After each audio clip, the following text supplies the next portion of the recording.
माझ्या मैत्रिणी.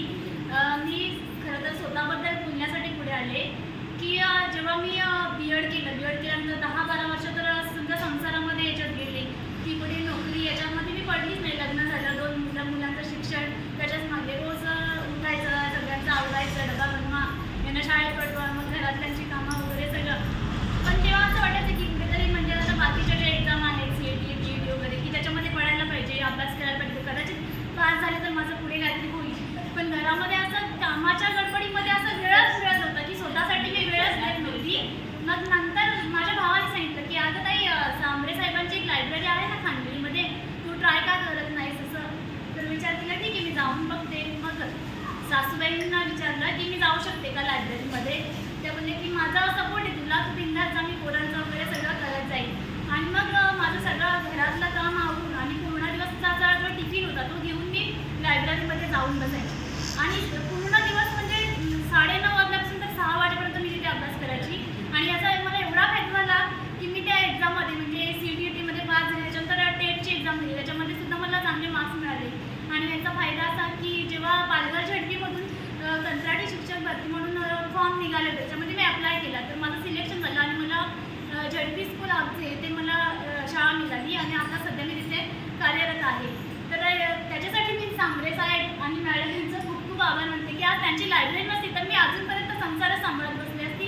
कदाचित घरी कसं बसायची मी अभ्यास करायला, पण पुस्तक उघडलं की पाठीमागून मुलं येणार, काहीतरी सांगणार, पुन्हा मग मिस्टरांचं काहीतरी मला हे करून दे, ते माझं आवरून दे, किंवा सासूबाईंचं हे राहिलं ते राहिलं, म्हणजे कंटिन्यू कामामध्ये जास्त लक्ष द्यायचं, अभ्यासात कमी वेळ मिळायचा. पण ज्यावेळी मला लायब्ररीची कल्पना आली त्यावेळी मला त्याचा एवढा फायदा झाला की आज सांबरे साहेबांमुळेच मी आज त्या शाळेमध्ये काम करते की याचं मला सांगायला खूप खूप अभिमान वाटतं. आणि सांबरे साहेबांनी मनापासून धन्यवाद करते की आज मीच नाही तर असा म्हणजे खानेरी विभागातले किंवा इतर परिसरामधले अशा अनेक स्त्रिया आहेत की त्यांना या लायब्ररीचा फायदा झाला. त्यानंतर म्हणजे माझ्या घरातली माहेरची एक गोष्ट सांगते की माझ्या भावाचं सिव्हिल इंजिनियर झालं होतं आणि तो सतत सांगायचा की मला अभ्यास करायचा, मला जॉब करायचं नाही आहे.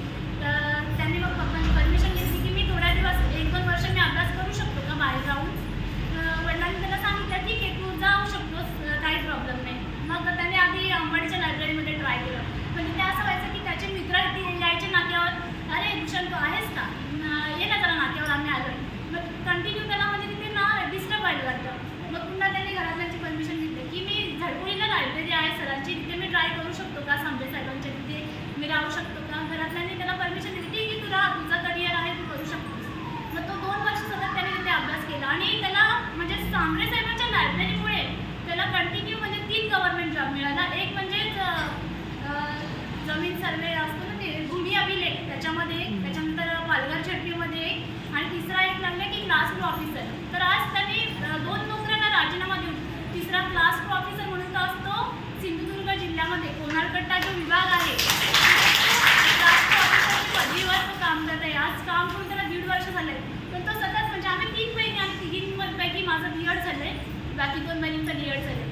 मी जशी एक्झाम देऊन लागले तसं त्याला वाटतं या 2 बहिणींनी पण लागावं, तर त्यांच्या मागे लागतो की ताईने अभ्यास केला, तुम्ही काय करू शकत नाही, तुम्ही पण लायब्ररी जॉईन करा.